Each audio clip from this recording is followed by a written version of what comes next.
वक्रतुण्ड महाकाय सूर्यकोटि समप्रभ निर्विघ्नं कुरु मे देव सर्वकार्येषु सर्वदा।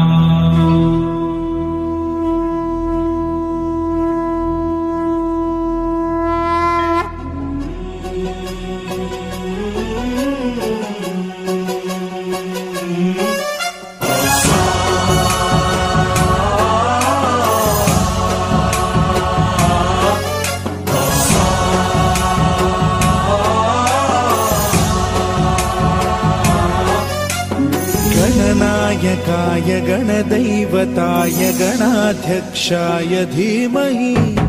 गुणशरीराय गुणमण्डिताय गुणेशानाय धीमहि गुणातीताय गुणाधीशाय गुणप्रविष्टाय धीमहि एकदन्ताय वक्रतुण्डाय गौरीतनयाय धीमहि गजेशानाय भालचन्द्राय श्रीगणेशाय धीमहि एकदन्ताय वक्रतुण्डाय गौरीतनयाय धीमहि गजेशानाय भालचन्द्राय श्रीगणेशाय धीमहि गानचतुराय गानप्राणाय गानान्तरात्मने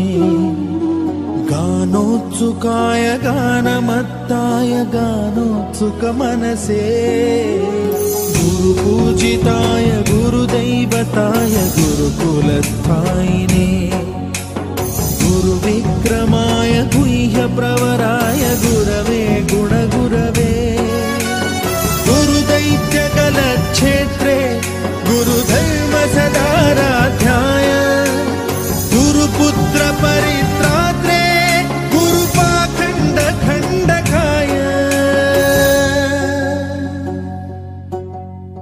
गीतसाराय गीततत्त्वाय गीतगोत्राय धीमहि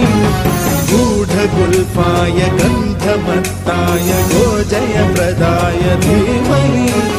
गुणातीताय गुणाधीशाय गुणप्रविष्टाय धीमहि सर्वराजाय गन्धाय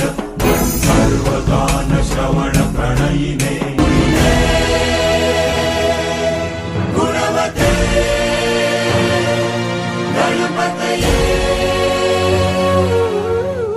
एकदन्ताय वक्रतुण्डाय गौरीतनयाय धीमहि गजेशानाय भालचन्द्राय श्रीगणेशाय धीमहि एकदन्ताय वक्रतुण्डाय गौरीतनयाय धीमहि गजेशानाय भालचन्द्राय श्रीगणेशाय